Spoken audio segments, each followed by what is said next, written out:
This video is brought to you by Squarespace, the all-in-one website platform. More about them later in the video. Today, superhero movies dominate the box office. Whether you love them, hate them, grew up with them, read the comics, guilty as charged, had the action figures, also guilty, or dressed up as them at one point or another, also guilty, they're a part of the culture. But it all had to start somewhere. Christopher Reeve made history when he starred in the 1978 classic Superman the movie, becoming part of the first major blockbuster superhero movie and creating the blueprint for future films in the genre, thereby defining a generation. Until Reeve donned the cape, few believed a superhero movie could succeed critically, financially, and enhance the reputation of those involved. But from the moment Superman the movie premiered, those who doubted were shut down. Kind of like what happened this year, am I right? Seriously, go see Superman. The story of Christopher Reeve goes far beyond Metropolis, the cape, and the glasses. His story is layered with the complexity of who he wanted to be and who he ended up becoming, the breaks he got and the hits he took. His life more than likely didn't turn out the way he had hoped, but it was a remarkable life nonetheless. It was nothing short of super. Welcome back to Biographics. I'm your host, Eric Malachite, and today's script was provided by James CJ, so be sure to show them some love as you deploy your likes and do all the things that help keep the eldritch beast that is the YouTube algorithm going. Let's get to it.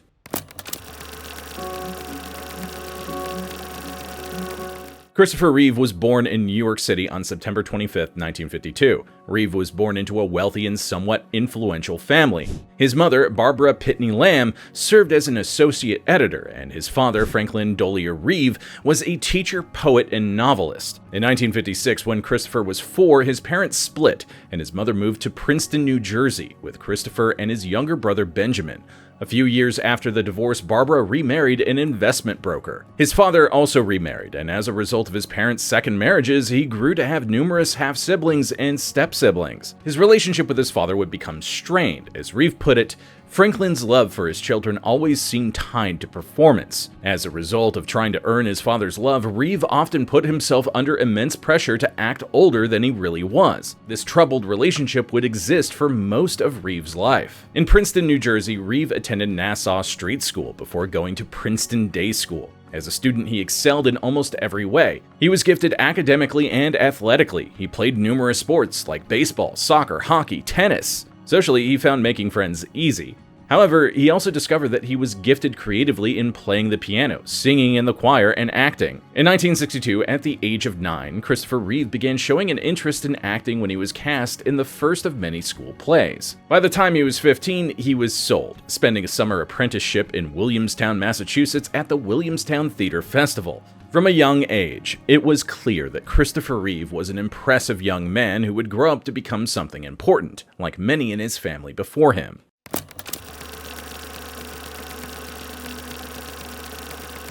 If it were up to Christopher Reeve, he'd have started acting professionally as soon as he possibly could. He wanted to return to New York City and be part of the stage scene, but his mother and stepfather convinced him otherwise. They wanted him to go to university first, and so he made them a promise.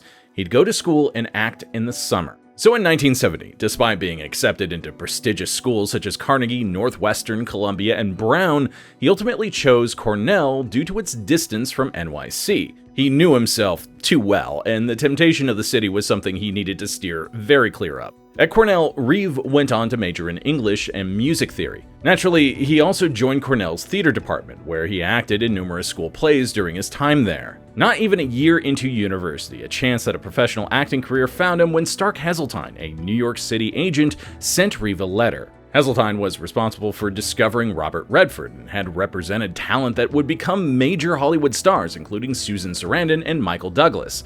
The letter was what you'd expect. Heseltine had seen Reeve perform and wanted to represent him. Reeve, wishing to leave university and enter the world of acting, met with Heseltine but was surprised when he backed his parents and the promise Reeve had made to finish university first. So they came up with an agreement. Once a month, Reeve would come to the city and meet with casting agents and producers for work that was scheduled for summer vacation. From the get-go, Reeve was finding success with acting agents, but the problem was that he constantly had to turn down work due to the schedules not aligning with college. It wasn't like he didn't work at all. He had a few good gigs here and there, but he wanted more. Christopher struggled to put the genie back in the bottle, and before his third year of college, he took a 3-month leave of absence to explore the theater scene in Europe, including Glasgow and Paris. Thanks to learning French since the 3rd grade, he was able to immerse himself without issue. Back home from his European adventures, Reeve could no longer deny who he wanted to be. So he convinced the theater director and the dean of the College of Arts and Sciences that as a theater major, he'd achieve more at Juilliard. They agreed, and with it, he went to Juilliard, where his first year there would count as his senior year for Cornell. Just because they signed off didn't mean it was a done deal.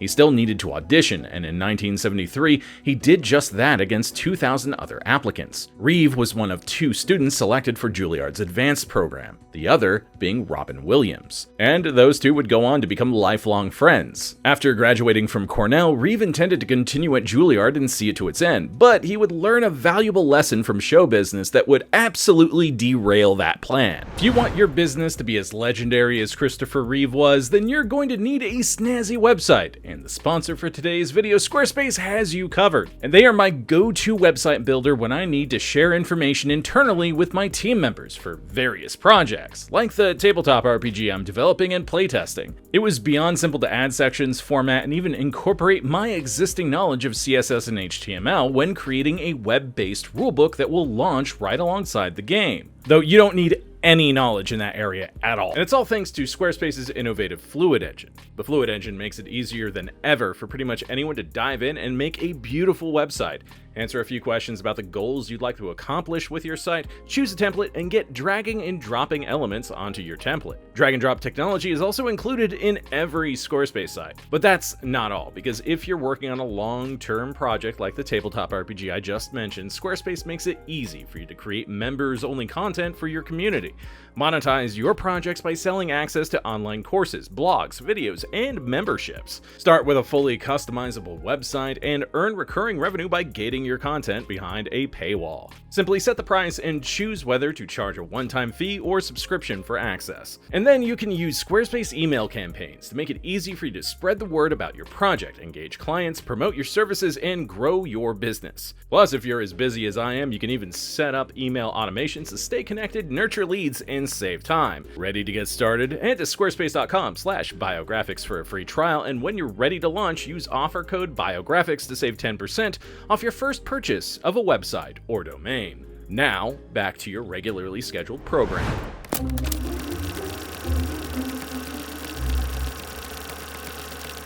While Reeve would go on to have an incredible career, it probably didn't start exactly how he'd hoped it would. In 1974, Reeve went on to audition for Love of Life, a soap opera. He needed to pay the tuition fees for Juilliard, and initially, he was promised that the schedule would work around his school schedule. Unfortunately, Reeve's character became increasingly popular, because it's Christopher Reeve. So they began steadily increasing his screen time, and when he objected, they came back with the excuse that the schedule promise wasn't in writing. As a result, Reeve was forced to leave Juilliard to fulfill his contract with CBS. It wasn't what he might have wanted, but it was a lesson he learned early on. Get those promises in writing. Between filming Love of Life, he continued taking acting lessons and performing in various theater productions in New York City. His biggest stage effort in his early career would be acting alongside Katharine Hepburn in the Broadway production of A Matter of Gravity in late 1975. Hepburn had seen Reeve's audition and cast him herself as her character's grandson. At the time of the Broadway show, he was still working on Love of Life. He barely slept and didn't eat properly, and one particularly grueling moment in his schedule resulted in him collapsing on stage during a performance right after he got his first line out. The doctor who treated him told him to eat properly to avoid such an incident from happening again. He remained in the show for 9 months and became close to Hepburn during this time. Beyond the stage, Reeve also learned to fly in his early 20s. Before becoming the Big Blue Boy Scout, he'd actually amassed over 2,500 hours of flight time. When contemplating roles, he'd often go to flying to clear his head. And fun fact, Christopher's pilot experience actually helped him to develop the way in which Superman flies in Superman the movie and onward. One of the things he thought about while up in the air was his work on Love of Life. Despite his misgivings about working on the show, he knew it was helping him prepare for acting in front of a camera, and that would prove valuable in the not-too-distant future. That future he dreamed of was coming faster than he knew. One might even say faster than a speeding bullet. In 1976, when the show relocated to Los Angeles, Reeve chose not to accompany it, much to Hepburn's disappointment. That same year in July, his contract on Love of Life was up, so he took the opportunity and left the show. He was ready for a new challenge in his career: the movies.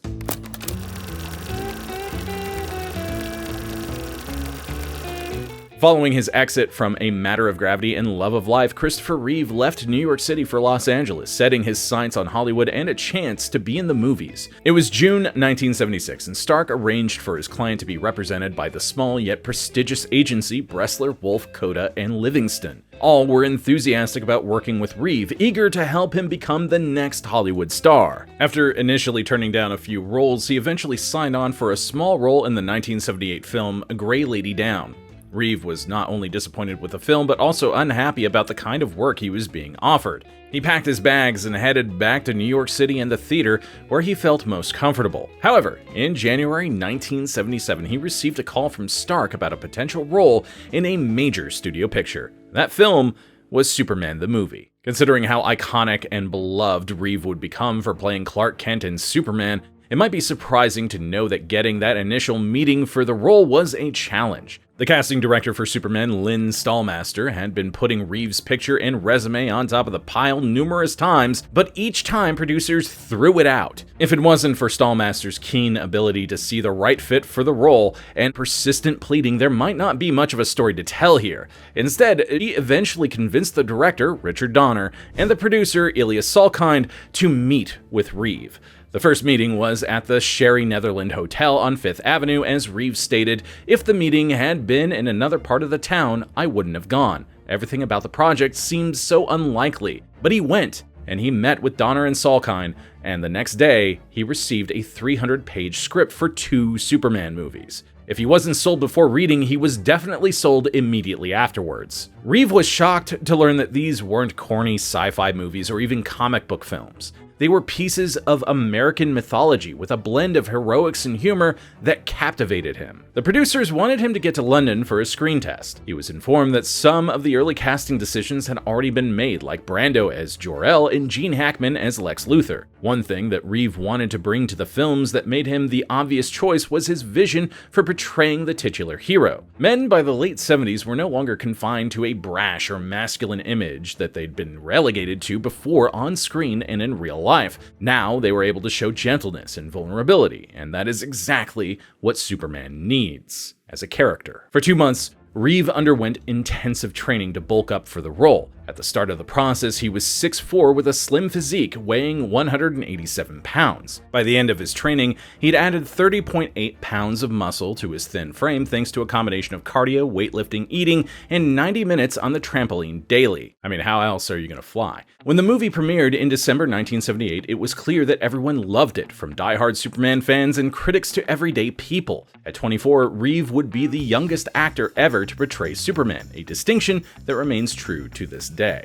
To say the film changed his life would be an understatement. Superman went on to gross $300 million, which, adjusted for inflation, is equivalent to approximately $1.5 billion in today's dollars. With a sequel on the way, it was only up from here for Christopher Reeve. Unfortunately, the shooting of Superman 2 would be far more problematic than the first. Donner, who directed the first film and was meant to complete the second, was fired from the second film after growing tensions with the producers bubbled over. Brando was cut from the film after he sued the producers for not giving him his promised cut of the first film's profits. Richard Lester was brought in to take over the direction of the film. The cast and crew did not appreciate the replacement of Donner, but the film continued, and despite the turmoil, it was released and became a success both critically and commercially. The following 2 sequels, Superman 3 and Superman 4: The Quest for Peace, were released in 1983 and 1987 respectively. Unlike the first 2 films, which were both critically successful, these were panned and continued to decline at the box office, with the last film earning $36.7 million. Reeve blamed producers for the issues with Superman 3, as they cast Richard Pryor after he'd raved about the movie. Ultimately, this changed what the movie was intended to be, creating a more gag-heavy film that was so unserious it was painful. Although, watch it again, it's like a Silver Age comic book come to life, it's fine. Reeve was so disappointed with Quest for Peace that he avoided talking about it altogether. I mean, this was also his baby. He was done playing Superman after Superman 3, and they enticed him. Canon Films enticed him by saying, hey, you can write the story, you can have story input, and make it something meaningful, and then they screwed the pooch by destroying that film's budget. The franchise that started strong, launched a career, and was a box office behemoth was reduced to nothing by the release of Quest for Peace. Although that end speech is still something. Effective immediately, I'm going to rid our planet of all nuclear weapons. Even Reeve acknowledged the drop in quality between the two halves of his Superman franchise, with him claiming the second one as his favorite of the 4 films. He credited Donner for making the movie what it was, as he'd gotten far enough into production that it was effectively his movie, even if he didn't get the credit. But Reeve wondered what else was out there beyond Metropolis and the Cape. Could audiences love Christopher Reeve as much as they did Clark Kent? Christopher Reeve loved playing Superman and was grateful for the fame it brought. However, despite that, he still had ambitions of acting in serious movies, ones that allowed him to showcase his classical training. Blockbuster fame meant every casting director in Hollywood wanted Reeve to become the next action star. He found some success in films like Somewhere in Time, The Bostonians, Death Trap, and Noises Off, among others, but it wasn't the same fame that came with The Cape Once Upon a Time.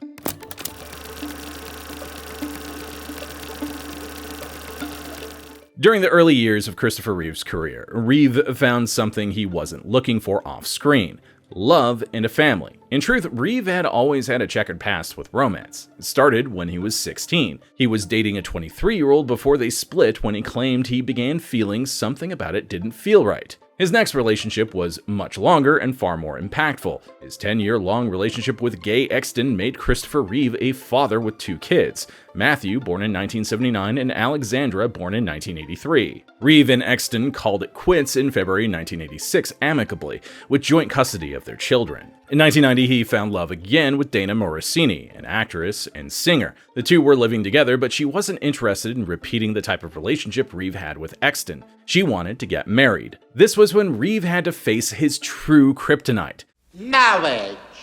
The scars of his parents' marriage made the idea of it all far more daunting than it was for Morosini. As a result, the two nearly broke up, forcing Reeve to either let Dana walk out of his life or face his demons. Reeve went on to attend therapy to work through his fears, and thankfully it was a success, leading to him finally proposing. Christopher and Dana married in April 1992 and went on to have their son William together on June 7, 1992. Another love of Christopher's life was horse riding, something he fell for as a result of a film he worked on. It was in 1985 while filming Anna Karenina. Reeve realized the film had scenes where he'd be riding a horse. He wanted it to look as real as possible. To achieve that, he needed to be real, so he learned to ride a horse. Of course, he was allergic to horses, but to handle his allergy, he injected himself every day with antihistamines for months. Following Anna Karenina, Reeve found himself increasingly interested in the sport and continued training throughout the 80s at Martha's Vineyard. By 1989, he'd begun competing, and in time, his allergies disappeared altogether. Reeve's love of horses and horseback riding continued into the 90s when he purchased Buck,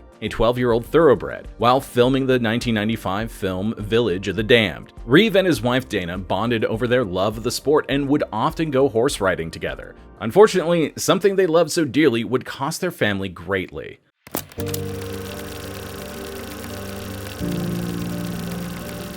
On May 27, 1995, Christopher Reeve went off to compete in an equestrian competition in Culpeper, Virginia. During the competition, his horse made a refusal, stopping abruptly and throwing Reeve, who landed on his neck, resulting in a spinal cord injury. Thanks, Culpeper! Initially, the situation looked dire. Reeve flatlined multiple times. For a while, it looked like he wouldn't survive the day. On June 1st, Christopher Reeve woke up in intensive care at the University of Virginia. He was lying in traction, a heavy metal ball suspended behind his head attached to a metal frame secured by screws in each of his temples. He'd broken his neck mere centimeters below his brainstem. His chances of survival? 50-50 at best. He was informed that even if he were to survive the surgery, which had never been done before, his life would never be the same. He'd be paralyzed from the shoulders down, unable to breathe on his own, listening to the sound of a ventilator pumping oxygen into his lungs through a hole in his neck for the rest of his days. Initially, Reeve was not accepting of his fate, believing it to be an unacceptable life. He knew this meant he'd need constant help with daily basic necessities. His role as a father and husband would be severely compromised, and to him, it was selfish and unfair to remain alive. For Christopher, a survivor, it was hard to accept. He played Superman, but he wasn't Superman.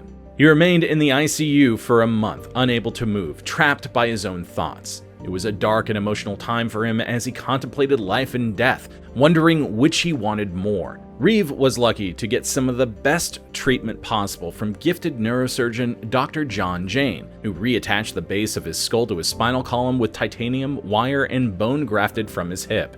He slowly regained movement in his neck and face. There were signs that Reeve would regain some capabilities below the shoulders, such as the use of his right arm, which raised his spirits. For a while, Reeve wanted to end it all, but his wife asked to give it 2 years, and if he still wanted to go into the great beyond after all that time, they'd find a way together. But thanks to the love of his family, including his father, whom he'd been estranged from, his friends like Robin Williams, who even helped pay for some of his medical bills, and millions of strangers, Christopher eventually found a way to go on with his life. Despite requiring round-the-clock care for the remainder of his life, he was far more positive than he'd ever been before. To cope with the tragedy, Reeve remained busy through activism, founding the Christopher Reeve Foundation, writing, public speaking, and filming in whatever capacity possible, while also making the most of his time with his family. His most notable television guest spot was as Dr. Virgil Swan in Smallville, as he effectively passed the Superman torch to the next generation. He began writing during these years, producing his biography Still Me, which was released in 1998 and subsequently won a Grammy for the audiobook. The title was inspired by his wife Dana, who said to Christopher, "You're still you, and I love you." In 1997, his film and directorial debut in The Glowman was a major critical success, earning 5 Emmy nominations. This wasn't the life he envisioned, but he eventually found peace again in the life he had.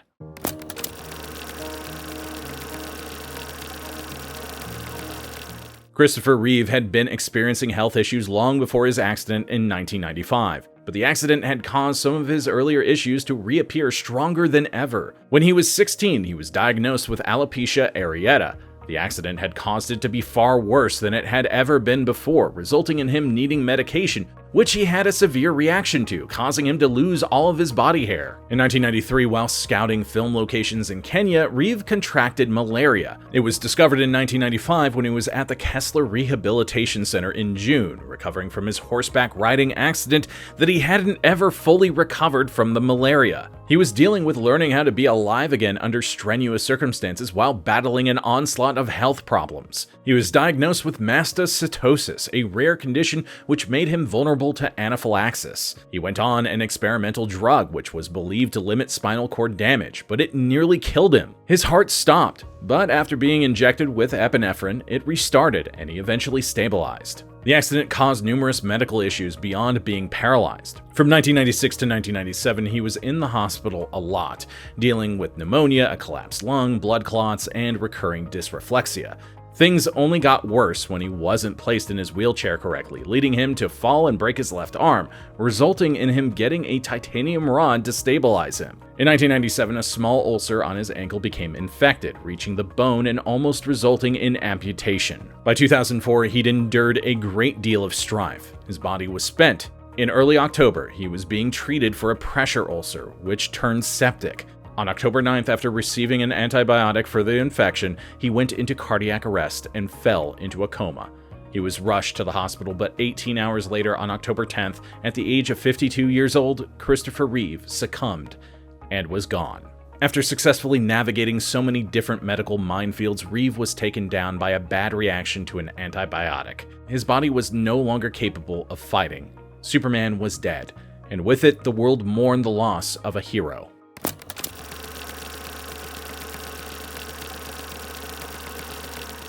A year and a half after his death, Dana Reeve passed away from lung cancer on March 6, 2006, at the age of 44. She was running the Christopher Reeve Foundation until her death, and after, it was renamed the Christopher and Dana Reeve Foundation, with their children serving on the board. In 2009, the Christopher and Dana Reeve Paralysis Act was signed into law by President Obama, aiming to advance research on paralysis, enhance rehabilitation, and improve the quality of life for individuals living with physical disabilities and paralysis. Christopher Reeve is best known for portraying the first and arguably greatest Superman. David Cornsweet ain't no slouch either. But his contribution to the world goes far beyond Metropolis. After a terrible accident, he continued to live his life and advocate for research to treat paralysis. One of the doctors who treated Reeve stated, "Before Reeve, there was really no hope. If you had a spinal cord injury like this, there was not much that could be done. But he's changed all of that.